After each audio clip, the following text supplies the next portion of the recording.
In this series of videos, we've been talking about relevant costs for short-term decision making. In this video, we're going to look at what's called a make or buy decision. In a make or buy decision, the company is saying, should we buy a product from somebody else or can we make it ourselves for cheaper? And that's the debate that goes on. So let's read the question and I think you'll get the feeling. Snazzy Jazzy Footwear manufactures a variety of athletic shoes.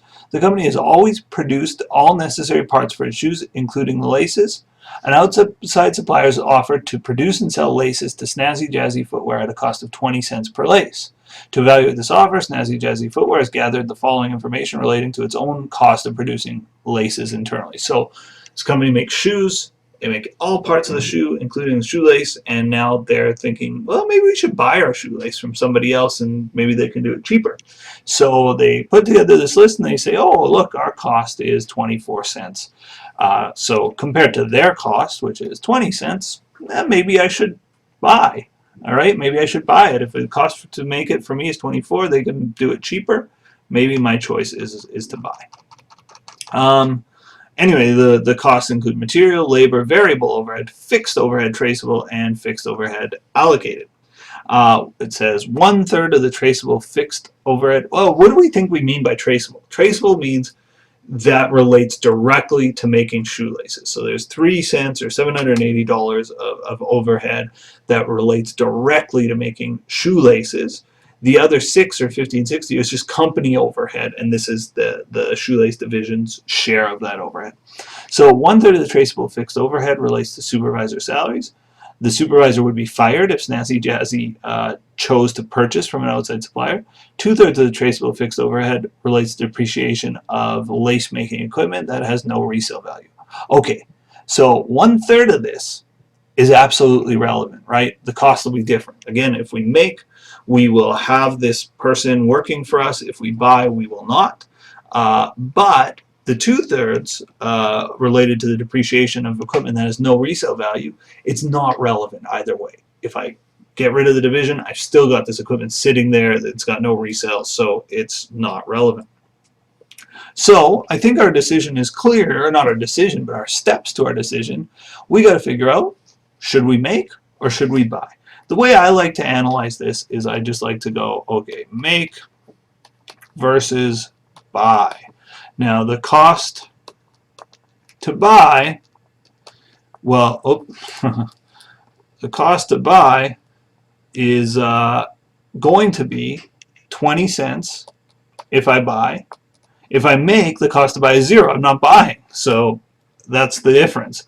Now let's look at the relevant costs. We've got, let's go down our list. We've got material, which are 6 cents a unit. Now if I make, I pay 6 cents a unit. If I buy, I don't pay anything in raw materials because I'm not making them, right? I don't need to buy the whatever, the fabric that goes into laces because I don't need any laces. So there's going to be no direct materials cost. So absolutely that's a relevant cost. Direct materials of 6 cents. Direct labor of 7 cents, yeah, if I make, I need to have labor working on laces, a laborer working on laces. If I buy, there's no such cost for me. Variable overhead, variable costs, general rule of thumb are relevant, and certainly it is here. If I make, I have this overhead. If I buy, well, then there's no variable overhead because I'm not making anything, and that was, I think, 2 cents. Fixed overhead, traceable. Let's see, if I make, or if I buy, I don't have any, or, well, let's actually take a look at this. 1/3 of the traceable fixed overhead relates to supervisor salary. So that's 1 cent of my traceable fixed overhead relates to supervisor salaries. Supervisor would be fired if Snazzy Jazzy chose an outside supplier. 2/3 of the traceable overhead relates to depreciation of lace making equipment and has no resale value. So 2 cents of that 3 cents is absolutely not relevant. 1 cent is. 1 cent means it's different between the alternatives. The guy either, I pay him or I don't. 2/3 though, not relevant. So the 1 cent of this is relevant to my decision. fixed overhead allocated. Allocated fixed costs almost never going to be relevant unless there's something in the description that says it is. But an allocated fixed cost is a company-wide fixed cost, and it's just our share of it. The company-wide fixed costs we assume aren't going to change as a result of dropping this division. Not relevant. So I'm not even going to include on my list. Oops. So my total relevant cost here, 13, it's 16 cents versus 20 cents. Obviously, I am 4 cents per lace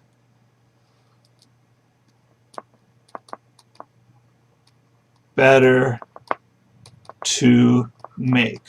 Now, 4 cents per lace, but let's figure out the overall advantage. 4 cents per lace times 26,000 laces. So we're 1040 better off to make versus buy.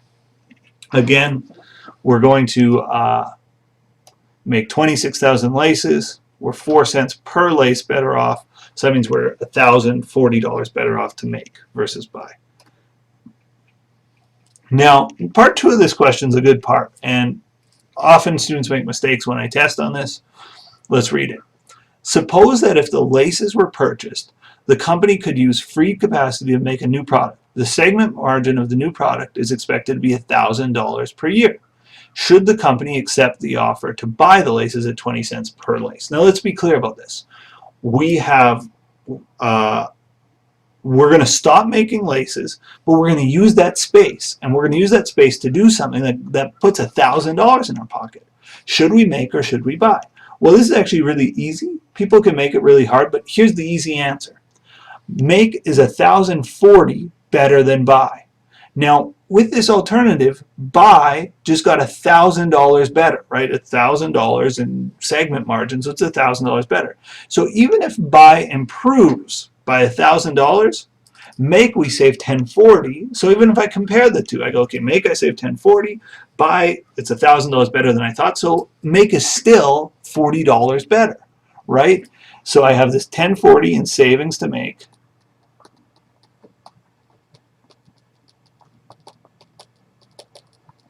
I have an opportunity cost now that I hadn't considered before, which is $1,000, but I'm still $40 better off to make. Now, if my opportunity cost was $1,500, I would have been better off to buy. But that opportunity cost wasn't in play at the beginning. So this $1,000 opportunity cost means I'm still better off to make. Advantage to make. All right. So that's part B of the question. Part A of the question, make versus buy. I just summarize my relevant cost. I determine which is better, make or buy, and in this case, make was better. That's it for this video. In the next, I think we're going to take on a special order decision.